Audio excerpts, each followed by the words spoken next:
હરિ ઓમ।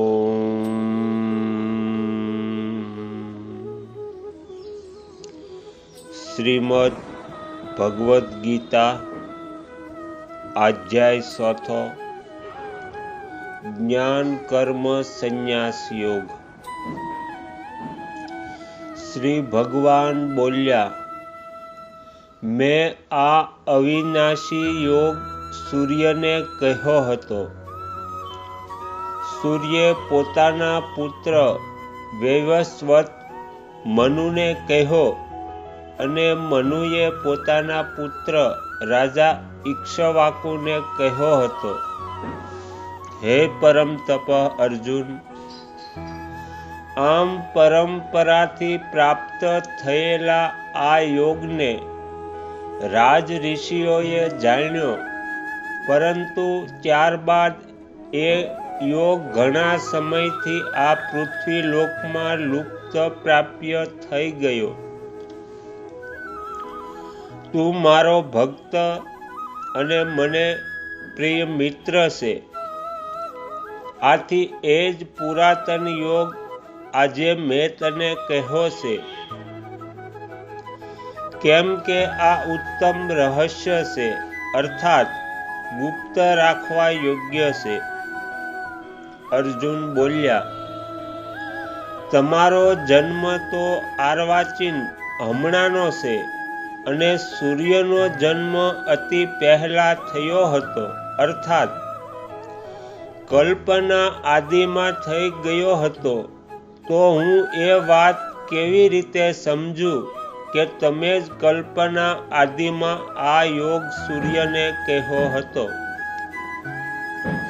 શ્રી ભગવાન બોલ્યા, હે પરમ તપ અર્જુન, મારા અને તારા ઘણા જન્મો થઈ ગયા છે, એ બધાને તું નથી જાણતો, પણ હું જાણું છું।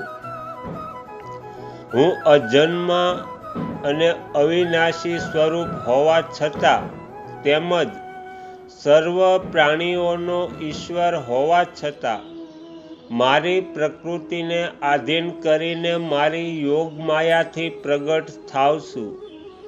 હે ભારત, જ્યારે જ્યારે ધર્મની હાનિ અને અધર્મની વૃદ્ધિ થાય છે, ત્યારે ત્યારે હું જન્મ ધારણ કરું છું, અર્થાત સાકાર રૂપે લોકો સમક્ષ પ્રગટ થાવ છું। સાધુ પુરુષોના ઉદ્ધાર માટે, પાપ કર્મ કરનારાઓના વિનાશ માટે અને ધર્મની સારી રીતે સ્થાપના કરવા માટે હું યુગે યુગમાં પ્રગટ થતો રહું છું।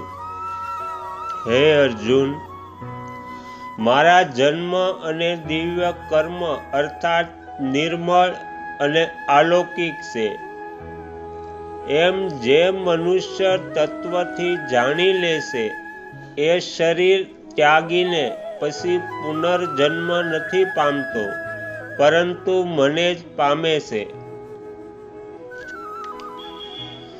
પહેલા પણ જેમના રાગ, ભય અને ક્રોધ સર્વથા નષ્ટ થઈ ગયા હતા અને જેઓ મારામાં અનન્ય પ્રેમપૂર્વક સ્થિર રહેતા હતા, એવો મારો આશ્રય લેનારા ઘણા ભક્તો ઉપરોક્ત જ્ઞાનરૂપી તપથી પવિત્ર થઈને મારા સ્વરૂપને પામી ચૂક્યા છે। હે પાર્થ,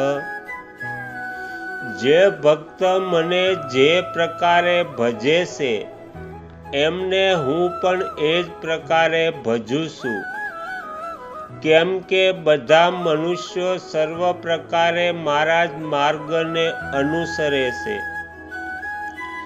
આ મૃત્યુ લોકમાં કર્મોના ફળ ઈચ્છનારા લોકો દેવતાઓને પૂજે છે, કેમ કે એમને કર્મોથી ઉત્પન્ન થનારી સિદ્ધિ તરત મળી જાય છે।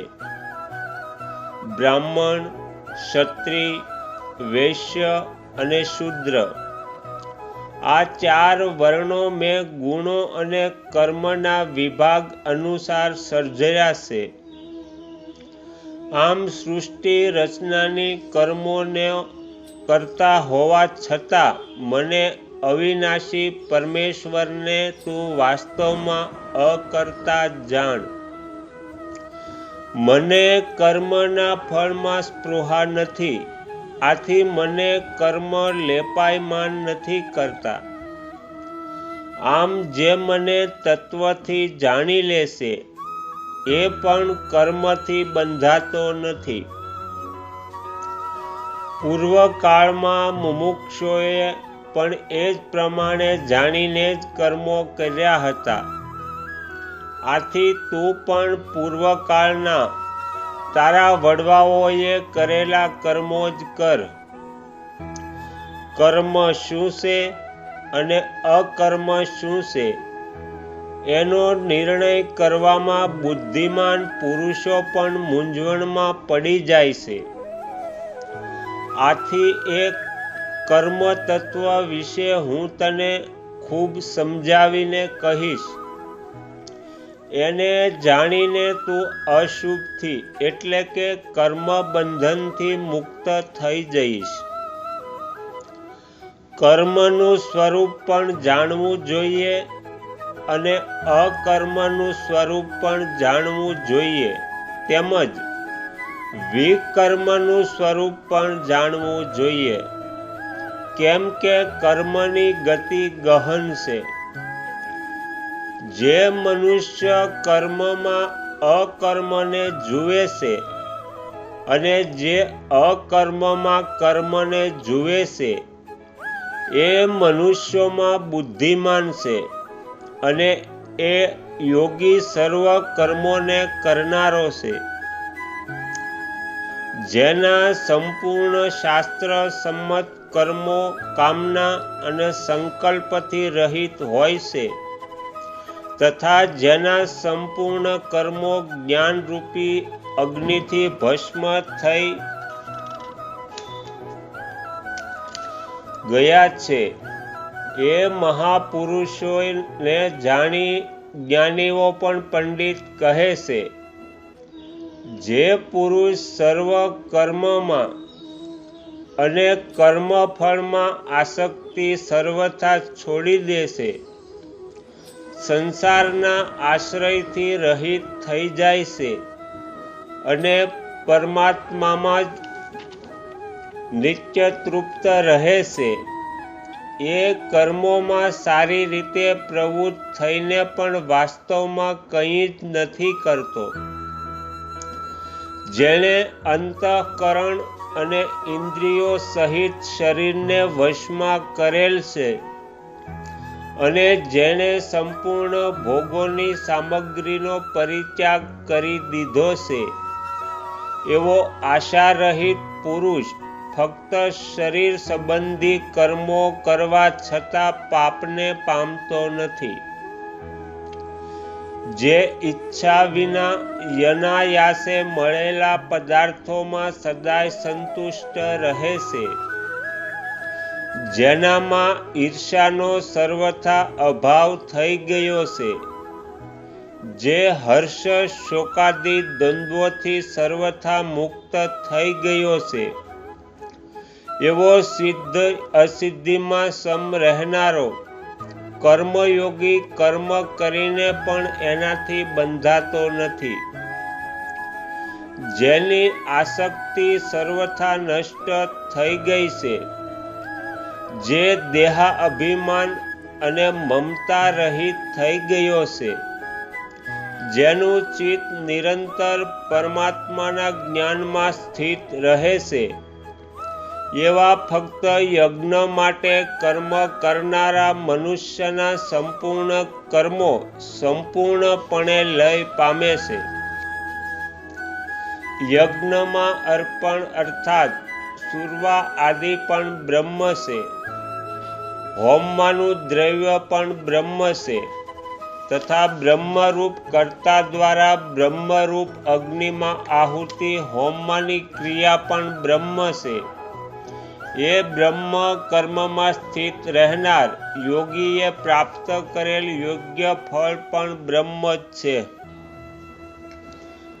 કેટલાક યોગીઓ દેવતાઓના પૂજનરૂપી યજ્ઞનું જ અનુષ્ઠાન કરે છે અને બીજા કેટલાક યોગીઓ પરબ્રહ્મ પરમાત્મા રૂપી અગ્નિમાં અભેદ દર્શન રૂપ યજ્ઞ દ્વારા જ આત્મારૂપ યજ્ઞનો હવન કરતા રહે છે.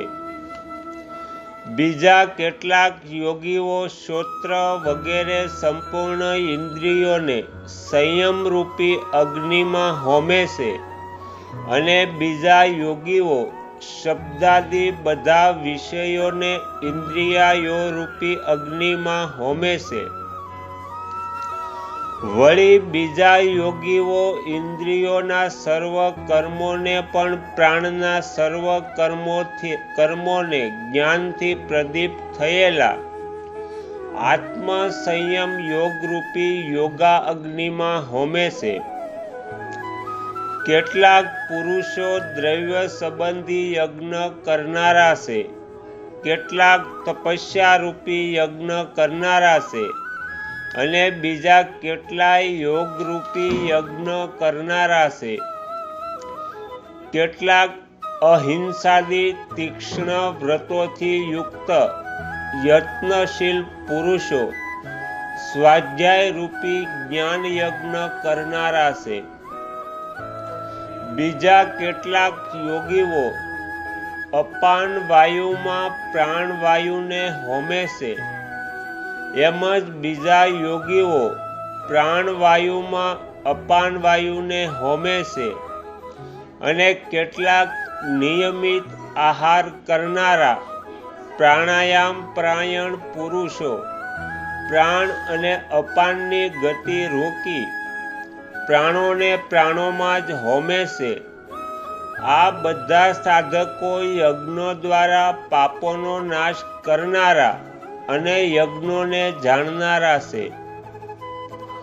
હે કુરુશ્રેષ્ઠ અર્જુન, યજ્ઞમાં વધેલા અમૃતરૂપી અન્નનું ભોજન કરનારા યોગીઓ સનાતન પરબ્રહ્મ પરમાત્માને પામે છે અને યજ્ઞ ન કરનારા પુરુષો માટે તો આ મનુષ્ય લોક પણ સુખદાયક નથી, તો પરલોક કેવી રીતે સુખદાયક થઈ શકે?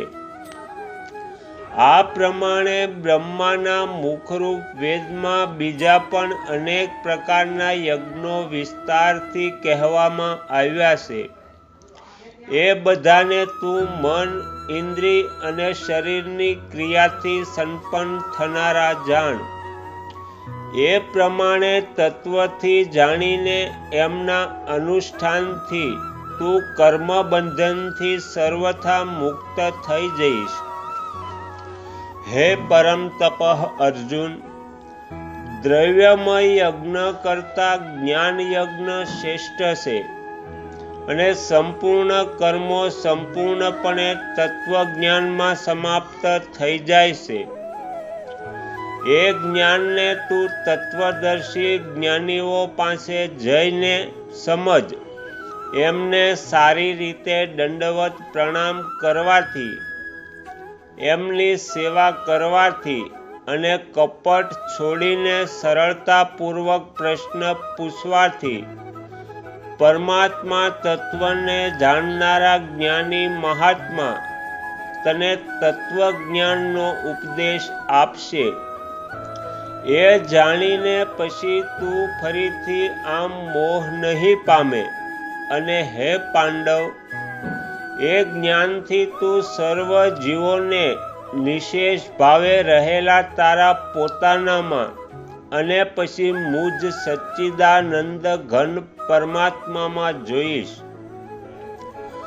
જો તું બીજા બધા પાપીઓ કરતાં પણ વધારે પાપ કરનારો હોય તો પણ તું જ્ઞાનરૂપી નૌકાથી નિસંદેહ સંપૂર્ણ પાપ સમુદ્રને સારી રીતે તરી જઈશ. કેમ કે હે અર્જુન, જેમ પ્રજ્વલિત અગ્નિ લાકડાને સંપૂર્ણ રૂપે ભસ્મ કરી નાખે છે, તેમ જ્ઞાનરૂપી અગ્નિ સર્વ કર્મોને ભસ્મ કરી નાખે છે. ખરેખર આ સંસારમાં જ્ઞાન સમાન પવિત્ર કરનારું બીજું કંઈ નથી. એ જ્ઞાનને લાંબા સમયથી કર્મયોગ કરીને શુદ્ધાંતકરણ થયેલો મનુષ્ય સ્વયં જ પોતાના આત્મામાં પામી લે છે. જીતેન્દ્રિય, સાધનપરાયણ અને શ્રદ્ધાવાન મનુષ્ય જ્ઞાન પામે છે અને જ્ઞાન પામીને એ તત્કાળ ભગવત પ્રાપ્તિરૂપી પરમ શાંતિને પામી લે છે. વિવેકહીન, શ્રદ્ધારહિત અને શંકાશીલ મનુષ્ય પરમારથથી ચોક્કસ ભ્રષ્ટ થઈ જાય છે. આવા સંશયાત્મા મનુષ્ય માટે તો નથી આ લોક, નથી પરલોક અને સુખ પણ નથી. હે ધનંજય, કર્મયોગથી જેણે સર્વ કર્મો પરમાત્મામાં અર્પણ કરી દીધા છે અને જ્ઞાનથી જેના સર્વ સંશયો છેદાઈ ગયા છે, એ આત્મનિષ્ઠ પુરુષને કર્મો બાંધી શકતા નથી. આથી હે ભારત, તું હૃદયમાં રહેલા અજ્ઞાનથી ઉત્પન્ન થયેલા તારા સંશયને વિવેક જ્ઞાન રૂપી તલવારથી છેદી નાખ અને સમત્વ રૂપ કર્મયોગમાં સ્થિત થઈ જા અને યુદ્ધ માટે ઊભો થઈ જા. આ પ્રમાણે ઉપનિષદો, બ્રહ્મવિદ્યા તથા યોગ શાસ્ત્ર સ્વરૂપ શ્રીમદ ભગવદ્ ગીતામાં શ્રી કૃષ્ણ તથા અર્જુનના સંવાદ વિશે જ્ઞાન કર્મ સંન્યાસ યોગ નામનો 4થો અધ્યાય સંપૂર્ણ. શ્રી સદગુરુદેવની જય. આગળના વિડીયો જોવા માટે આ ચેનલને સબસ્ક્રાઈબ કરો અને જો આ વિડીયો પસંદ આવ્યો હોય તો લાઈક કરો.